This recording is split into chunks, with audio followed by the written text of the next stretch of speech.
warahmatullahi wabarakatuh. Halo teman-teman semuanya, gimana nih kabarnya? Semoga kalian dalam keadaan yang sehat dan bahagia selalu ya. Sebelumnya perkenalkan, nama saya Ratna Dwi Rahmawati, mahasiswi Prodi Bimbingan dan Konseling Fakultas Ilmu Pendidikan dan Psikologi Universitas Negeri Yogyakarta. Di video kali ini kita akan membahas tentang hal-hal yang pastinya relate sama apa yang dialami oleh teman-teman. Salah satunya adalah kebingungan. Namun, kebingungan yang akan kita bahas dalam video kali ini adalah kebingungan tentang apa ya minatku, apa ya bakatku, apa ya kemampuanku, atau istilah kerennya sebenarnya apa sih passionku. Dan aku juga bingung nih, apa ya cita-citaku. Terus aku juga bingung besok masa depan mau bekerja menjadi apa ya. Oke, kita bahas ya di video kali ini. Namun sebelum itu, kira-kira teman-teman sudah tahu belum sih sebenarnya passion itu apa? Nah, passion itu lebih kepada keinginan yang kuat terhadap sesuatu, terhadap kita melakukan suatu kegiatan yang pastinya intensitasnya itu lebih banyak ketika kita melakukan kegiatan yang lainnya, dan kita senang dalam melakukan kegiatan tersebut gitu ya. Itu adalah pengertian dari passion. Lalu, kebingungan yang teman-teman rasakan itu sebenarnya hal yang wajar atau tidak? Ya, itu memang hal yang wajar kalian alami di bangku sekolah menengah pertama ini, karena dalam hal ini teman-teman itu memasuki tahap yang namanya eksplorasi karir, di mana di tahap ini teman-teman itu harus belajar banyak hal. Jadi bukan tidak mungkin kalian itu juga banyak mengalami kebingungan. Misalnya seperti bingung ingin melanjutkan studi lanjut gitu ya, setelah SMP kalian mau kemana. Kemudian ada pressure atau tekanan untuk sukses setelah lulus sekolah, bahkan kebingungan dalam mencari informasi tentang pekerjaan yang pastinya juga sesuai dengan kemampuan kalian ataupun passion kalian gitu. Namun kira-kira teman-teman tahu nggak sih sebenarnya apa yang membuat kalian itu merasa kebingungan? Nah, kebingungan itu bisa berasal dari dalam diri kita sendiri maupun dari luar diri kita.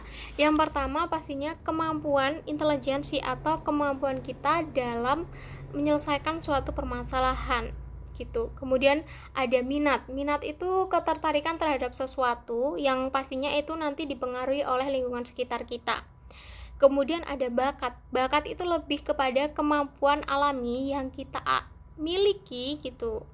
Lalu untuk hal lainnya seperti orang tua dan kita itu tidak jarang memiliki perbedaan pendapat, dan hal tersebut bisa membuat kita kebingungan dalam menentukan atau memilih cita-cita pekerjaan yang memang sesuai dengan diri kita sendiri atau di masa depan nanti. Kemudian ada masyarakat. Masyarakat itu juga berpengaruh terhadap pengambilan keputusan, terutama tentang pekerjaan maupun profesi yang akan kita pilih untuk masa depan nanti gitu. Kemudian ada sosial ekonomi keluarga. Sosial ekonomi keluarga ini juga berpengaruh terhadap jabatan, pekerjaan maupun tingkat pendidikan dari seseorang, karena bukan tidak mungkin ketika sosial ekonomi keluarga dari seseorang itu baik, tingkat pendidikan juga ikut membaik gitu, punya kesempatan yang lebih besar. Dan yang terakhir ada pergaulan. Nah, pergaulan atau teman sebaya, teman-teman dekat kalian itu juga mempengaruhi kalian dalam menentukan karir di masa depan kalian gitu. Oke, nah dari apa yang sudah kita bahas tadi tentang kebingungan, kira-kira sampai sini kalian sebenarnya sudah tahu belum sih diri kalian itu sebenarnya seperti apa? Baik minat bakatnya tadi atau kelemahan kekurangan mungkin? Oke, kalau kalian belum, yuk ikuti cara-cara yang akan saya sampaikan di video ini. Yang pertama, kalian dapat bekerja sama dengan guru ataupun wali kelas ataupun orang tua untuk dapat membantu kalian dalam mengamati sebenarnya apa sih kegemaran kalian, hobi kalian, dan hal-hal yang berkaitan dengan dua hal tersebut. Kemudian, yang kedua, kalian bisa mencoba berbagai hal yang pastinya bersifat positif, baik itu bersifat non-akademik maupun akademik.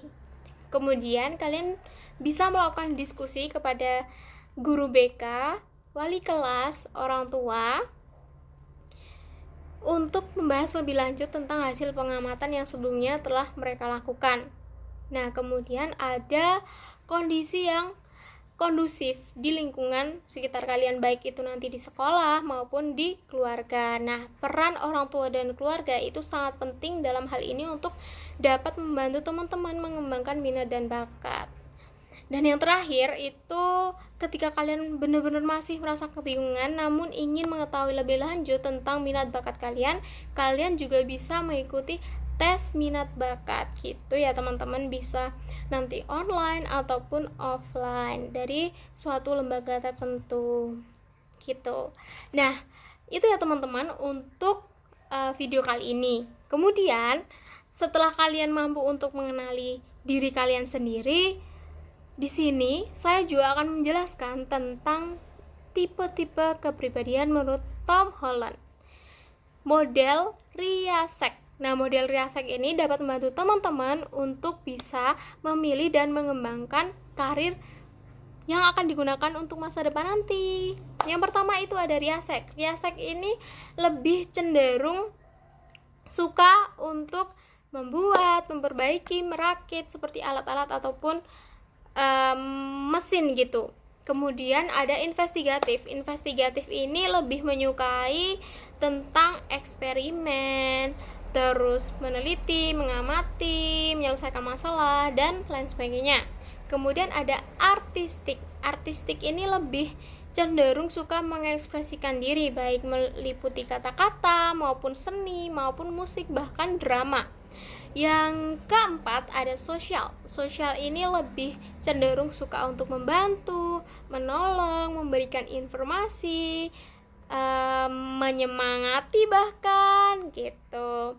Terus ada enterprising. Enterprising ini lebih cenderung suka untuk memimpin, bernegosiasi, terus berbicara untuk mempengaruhi orang lain, pastinya dalam hal yang positif ya teman-teman. Dan yang terakhir adalah konvensional. Nah, di tipe konvensional ini lebih suka kepada hal-hal yang terstruktur, detail, dan biasanya juga suka terhadap angka ataupun data. Nah, itu ada 6 tipe kepribadian menurut Tom Holland. Kira-kira dari teman-teman sendiri sudah tahu belum sih? Sudah mengenali kalian itu termasuk tipe kepribadian yang mana? Oke, aku tunggu ya. Bye-bye. Nah, mungkin itu untuk penjelasan yang bisa saya sampaikan di video yang pertama ini. Apabila ada salah katanya, mohon maaf. Saya akhiri. Wassalamualaikum warahmatullahi wabarakatuh. Terima kasih.